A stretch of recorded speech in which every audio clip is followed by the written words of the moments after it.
Hey, welcome back to Unpacking Success. Today's episode is going to be about some things that are happening in the US as of right now. Today is Saturday, January 11th, 2025. And as you well know, there are a lot of things happening. And there's going to be two things that we're going to cover today.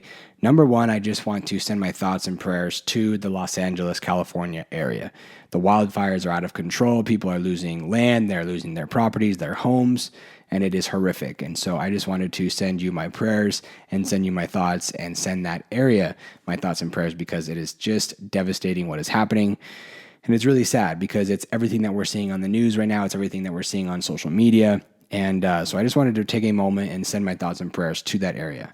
The second thing that I want to cover is the TikTok ban. So we have the TikTok ban happening potentially on January 19th, the day before Donald Trump takes office as president of the United States. And so what's interesting about this is that whether you're a user of TikTok, just a consumer who loves to just consume content on that platform, or whether you're a low-level creator who just enjoys building an audience and engaging with your audience on that platform, or whether you have generated a significant amount of income through TikTok, whether through the TikTok shop or whether it's through ads or however you're making money through there, there's a lot to unpack and discuss with this. So, so TikTok. Let's jump into the TikTok ban. There's a couple different things that I wanted to share. So, why is TikTok even being thought of? Why is it even being potentially shut down? Why is it potentially being banned in the first place? So if we look back, we see that it's due to a national security concern because it's owned by a Chinese company called ByteDance. Maybe you've heard of them, maybe you haven't. You've probably heard of them now more because of all this talk around the TikTok ban. But I want to talk about what happens if TikTok does get banned. Where are other places that you could go to create? Where are other places that you could go to consume? And there are really interesting things that are happening around this because ByteDance, the company that owns TikTok that may be banned, also owns a couple other companies that people are unsure whether those companies, those platforms, will also be banned. So there's a really interesting thing here that I wanted to share with you is that ByteDance also owns TikTok and it also owns CapCut, which is an editing platform. I use it all the time. It's great. It's wonderful. And people have questioned whether or not CapCut, since it's also owned by ByteDance, is it going to be banned as well as TikTok? And the research that I've done so far is that it will not be banned. That doesn't mean that for sure it's not going to be banned, but the research that I've done so far is that it's probably not going to be banned. It's just TikTok as of right now. Another question that's being asked a lot is, since TikTok is going to be banned, is it just going to be like removed off of my phone, or is it going to, like, how are they going to monitor whether or not I'm using it after it's banned? That's a huge question for creators and users right now is, well, how are they going to make sure that nobody's using it? How are they going to ban it for good? Number one, not allow any new users, right? Obviously. So it's going to be off of the App Store. It's going to be off of those things. So there's no more ability to download the app. The big part is that there's not going to be any new updates. So with social media platforms, there's constant updates with the apps. And since there's not going to be any new updates, potentially or eventually the app will just completely shut down because it's not going to be able to continue to operate because it's not being updated. So it's just going to basically shut down and not be able to be used. So on that point, there is a platform that you may have heard of from about a year or two ago. It built up some momentum and then it kind of died off. But the platform is called Lemon8. So not lemonade, but Lemon8, the number. And this company, which is also very interesting, is also owned by ByteDance. And so I find this really interesting. Again, like, okay, so if you go to TikTok, you may be getting friend requests and it may be actually sending you to Lemon8, and they're kind of pushing creators and users to Lemon8 as a replacement for TikTok when it gets banned. And so I found that really interesting. But if you go to Lemon8, it's just like any other social media platform. You can post video content, photo content, but it's mainly a video platform, just like TikTok. And so if you haven't heard of Lemonade, check it out. It may be the replacement for TikTok. So a lot of people may be flooding to that platform. So if you get there early, you may stand a good chance to generate some get some exposure, and generate some followers and potentially generate some income, potentially, right? So this is all we're all just talking about this right now because nothing's for sure. We don't know what's going to happen. We don't know what the repercussions of this are going to be. We just know that TikTok is probably going to be banned on January 19th. And then what's going to happen after that, nobody really knows. But Lemonade, keep an eye on that. If you haven't downloaded it yet, download it, give it a try, check it out, and see if it's something that interests you, because again, it may be the platform that replaces TikTok, and not a lot of people even know about that platform. So it may be a good chance for you to get a jump start there and build up an audience. What's also interesting about this whole ban is that, of course, with anything else, you're going to get information from a bunch of different sources, and all of that information is going to be different depending on what the source is.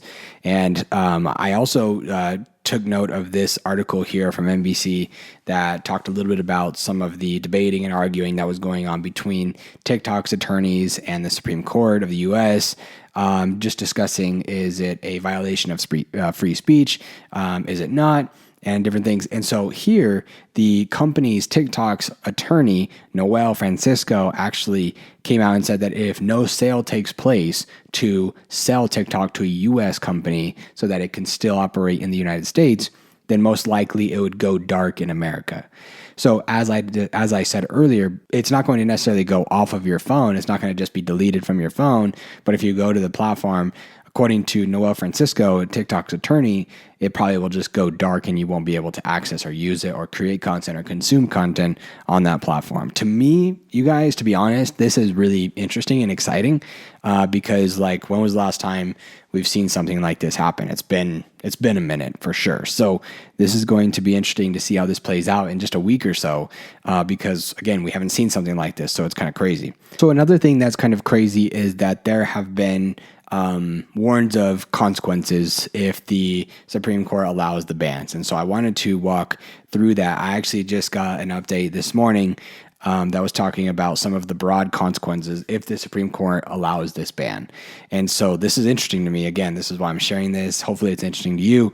That's why you've stuck around. But the lawyer of TikTok and its Chinese parent company ByteDance offered a warning during Supreme Court arguments over a law that would compel the sale of the short video app or ban it in the United States. If Congress could do this to TikTok, it could come after other companies too, which is very interesting. So the law, which was the subject of arguments before the 9 justices on Friday, sets a January 19th deadline for ByteDance to sell the popular social media platform or face a ban on national security grounds. The companies have sought, at the very least, a delay in implementation of the law, which they say violates the U.S. Constitution's First Amendment protection against government abridgment of free speech. So very interesting here. Again, Noel Francisco, I brought him up before, represents TikTok and ByteDance, which is the parent company of TikTok, argued that Supreme Court endorsement of this law could enable statutes targeting other companies on similar grounds. So now we have to look at, okay, well, if this could happen to TikTok, I know it's owned by a Chinese company, but if it could happen to that company, could the Supreme Court somehow do some wiggling around and somehow shut down Instagram or Meta or different platforms that are U.S. owned, especially because Trump is coming into office January 20th? Could this be something that could go into effect, and could other platforms be banned, especially if they start leaning a little bit more towards Trump's agenda or the rights agenda, and they may be able to shut it down, may not. Like, that's pretty wild to think, but who knows? Like, who knows? I mean, crazier things have happened, right? So that is something that I've been thinking about a lot, and this actually just kind of like made me start thinking about it even more. If the Supreme Court has the power to shut down TikTok, which nobody ever really thought would happen. I know there's been speculation and different things, but what if it could happen to Instagram or Meta or Facebook or something like that? That would be crazy. So another crazy thing that I had to share with you is Jeffrey Fisher is the lawyer representing TikTok content creators. And basically, he also challenged the law. And he noted during the Supreme Court arguments that Congress, with this measure, was focusing on TikTok and not major Chinese online retailers, including Temu. I don't know if you've ever shopped Temu, but it's like a discount online retailer. You can get things for cheap. I don't know. I've never really used it. But basically, it continues on here. Would a Congress that is really worried about these dramatic risks leave out an e-commerce site like Temu that has 70 million Americans using it? Fisher asked. It's curious, or it's very curious, why you just single out TikTok alone and not other companies with tens of millions of people having their own data taken, in the process of engaging with those websites and equally, if not more, available to Chinese control. Crazy. So this is from a website called Reuters.com, Reuters.com. And this is where I'm getting this particular information here. And so you should check out this, but it's kind of crazy. So it goes on even more. Democratic President Joe Biden signed the measure into law and his administration is defending it. In this case, the deadline for divestiture is just one day before Republican Donald Trump, who opposes the ban, takes office as Biden's successor. So a lot of this seems political. I don't know. I just know that it's kind of crazy that this is happening, right? I'm sure that you are like, this is wild. Maybe you're thinking like, I was expecting this. I saw this coming. I didn't really see this coming. To be honest with you, I thought that TikTok was going to be bought out by a U.S. company. That's what I thought. Maybe that could still happen. I'm not sure. It doesn't seem like that. It sounds like it's pretty sure. It's pretty certain that the ban will take place on January 19th, again, a day before Donald Trump takes office. But this is just wild. I thought it was going to be sold to a U.S. company, and that TikTok would be still able to be used, and people could still create and consume and all of those good things, because this is wild. So one of the final things that I wanted to bring up was something from Gary Vee. So from GaryVaynerchuk.com, actually, they put out this article, this little thing that talks about, well, what should you think about if TikTok gets banned, right? So Gary Vee, if you aren't familiar with him, is a big-time influencer. He was big-time entrepreneur, businessman. He has VaynerMedia, which is a media company. He's been in the wine industry. He's into sports cards and all sorts of different things, NFTs. But you may have heard of him, you may haven't, but he is just an enormous businessman, entrepreneur that is heavy into the media space. And I found it really interesting because he talks about, well, if TikTok gets banned, then what, right? So one of his statements was, content creators must build their brand and build other funnels. You never want to be at the mercy of a platform's singular impact on your business. This is really important because it's so true, right? Now you can also run short businesses where you extract the most revenue attention you can from them, but this is why you always want to build the biggest brand.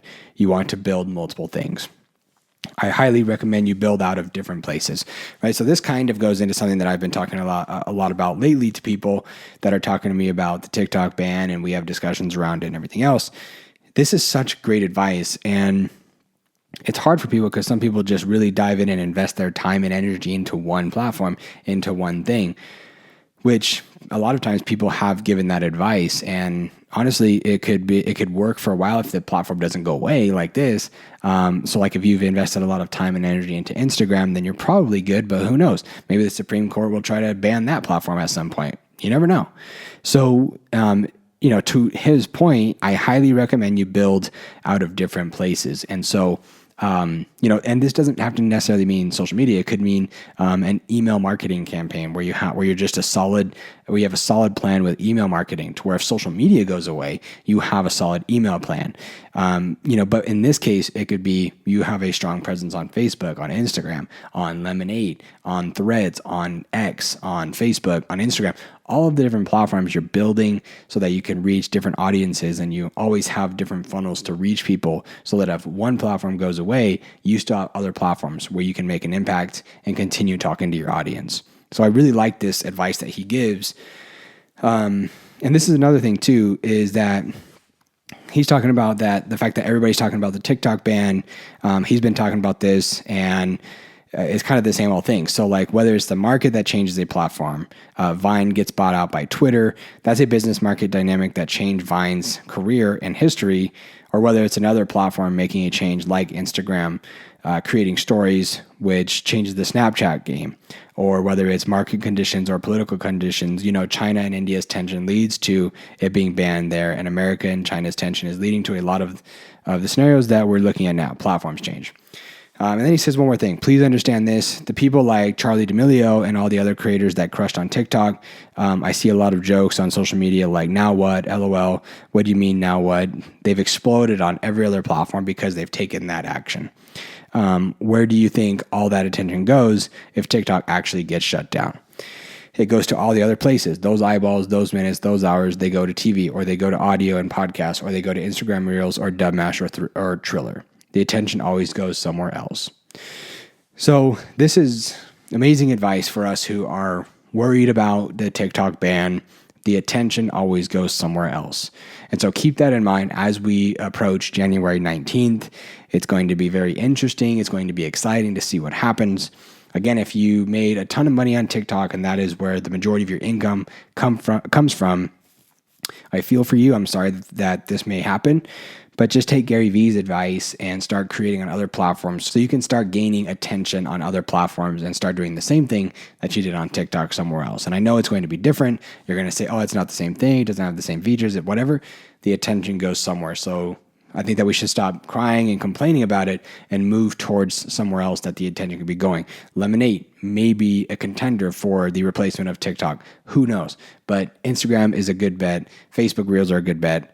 YouTube is dominating right now. It's doing amazing. And so all of these things we should consider and we should take seriously and see if it's something that works for us. So hopefully this was valuable to you. The TikTok ban is on a lot of people's minds. So I wanted to cover it and talk about it for a little bit. So again, if you live in the Los Angeles area, I'm sending my thoughts and prayers to you. If you've been thinking about the TikTok ban, hopefully this was somewhat insightful for you. Hopefully I gave you some things to think about because it's coming in a week or so. And it's going to be very interesting to see how it plays out. I know this was a different style of podcast. I know it was a little bit different, but I felt like it was important that we cover it. And hopefully it was valuable and insightful for you. So make sure you hit that subscribe button below. Hit the like button as well. Stay tuned for the next podcast. I have some awesome guests coming to share their success stories, and we're going to unpack it all. See you on the next one.